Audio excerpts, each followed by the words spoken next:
Jom kita masak kari telur ya. Assalamualaikum warahmatullahi wabarakatuh. Jumpa lagi ya. Hari ini Opa masak kari telur. Jom kita tengok. Ini kita nak rebus telur ya. Opa letak garam ya supaya kulit dia tak pecah. 1 biji bawang besar, 3 biji bawang putih, setengah inci halia kisar ya.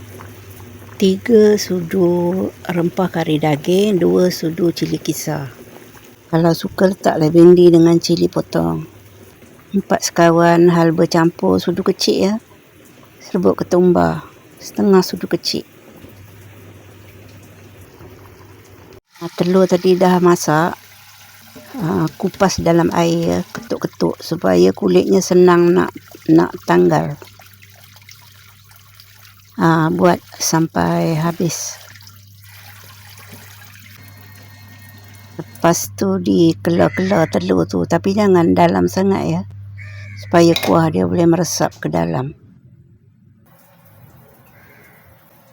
Panaskan minyak sedikit agak-agak lah. Masukkan 4 sekawan dengan halba campur ya. Masukkan bahan yang dikisar tadi tu.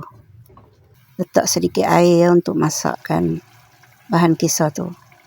Lepas tu masukkan rempah daging tadi tu. Campur air sedikit. Masuk serbuk ketumbar.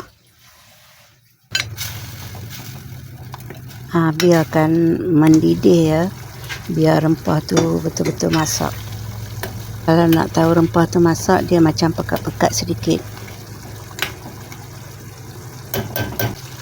Letaklah garam dan serbuk perasa ya. Masukkan air untuk kuah sedikit lagi ya. Sebab tadi dia dah pekat dah. Sebab kari ni tak ada santan ya. Opa tak letak santan. Kuah pun dah hampir pekat ya. Dia tak cair, tak pekat ya. Bolehlah dirasa. Masukkan telur tadi tu.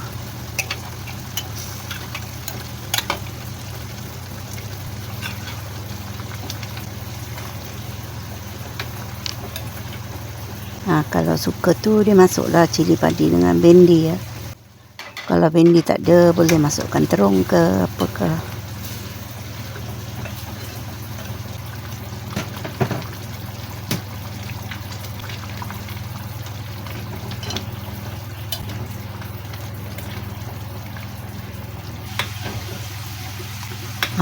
Tengok bendi tu dah lembut ke belum.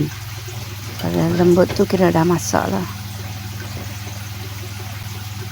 Kuah tu tak cair, tak pekat ya.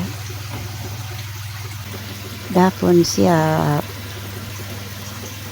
Opa ada buat sambal tumis ikan bilis ya.